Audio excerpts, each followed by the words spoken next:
Le soldat et sa petite amie commencent à sortir ensemble après la mort de l'enfant du soldat. Quelques jours plus tard, ils apprennent que son fils est toujours en vie. La suite de l'histoire nous est présentée dans ce film. Commençons par le début. Après avoir vécu ensemble pendant plusieurs mois, Gavin demande à Grace de l'épouser aujourd'hui. Grace accepte également. Et ils commencent à sortir ensemble et à coucher ensemble. Comme Gavin est militaire, il se présente au travail dès le lendemain. Peu après, il reçoit un appel de l'hôpital l'informant que son père a été hospitalisé à la suite d'une crise cardiaque.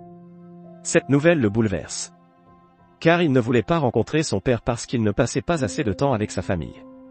Sa mère est morte pour cette raison. Cependant, Grace affirme maintenant que, puisqu'il est son père, il doit le voir à l'hôpital. Gavin écoute Grace et la suit à l'hôpital. Le soir, il raccompagne le père à sa sortie de l'hôpital. Grace est étonnée de la grande maison de Steven. Mais Gavin dit que c'est la cause du décès de sa mère. C'est son père. Et non sa mère. Qui adore ses richesses et sa maison. Grace et Gavin vont maintenant passer quelques jours ici. Le lendemain, Steven a fait tomber son téléphone par inadvertance alors que Gavin travaillait sur l'ordinateur portable. Gavin s'est mis en colère contre lui en voyant cela. Mais alors qu'il était dans sa chambre, Grace a commencé à l'aider à comprendre qu'il ne devait pas parler à son père d'une manière inappropriée.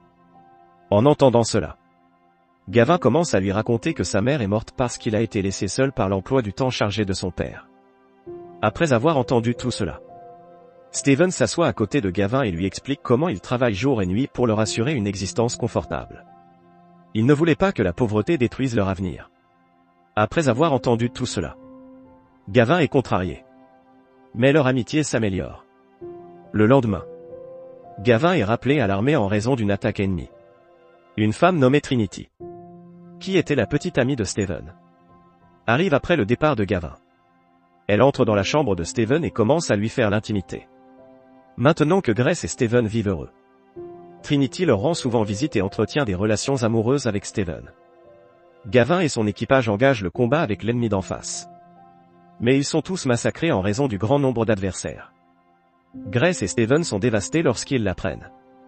Comme ils avaient déjà développé une relation forte, Steven arrête désormais Grace lorsqu'elle commence à quitter la maison. Cependant, Grace continue de boire excessivement et, un soir, alors qu'elle est en état d'ébriété, Steven la dépose dans sa chambre. Mais elle commence à voir Gavin en lui. Parce qu'elle est la fiancée de son fils. Steven rejette son désir d'une relation romantique. Cependant, ils sont très proches l'un de l'autre lorsqu'ils se retrouvent à table le lendemain. Tous deux perdent leur sang-froid et entrent dans la chambre à coucher pour entamer une relation amoureuse. Cependant, l'hôpital appelle Grace le lendemain pour l'informer que Gavin est toujours en vie après avoir été enlevé par l'ennemi mais avoir réussi à s'enfuir. Étant donné que Steven et elle avaient une relation amoureuse, Grace est étonnée d'apprendre tout cela. Gavin se rétablit au bout de quelques jours et rentre chez lui. Mais il continue de croire que l'ennemi est toujours à ses trousses. Grace et Steven poursuivent leur idylle secrète. Jusqu'au jour où, alors qu'ils sont tous deux occupés, Gavin les aperçoit et les menace d'un pistolet. Comment peuvent-ils tous les deux faire un acte aussi minable ? Demande-t-il. Cependant, il ne peut pas les assassiner dans cette situation et se tire une balle pour mettre fin à ses jours.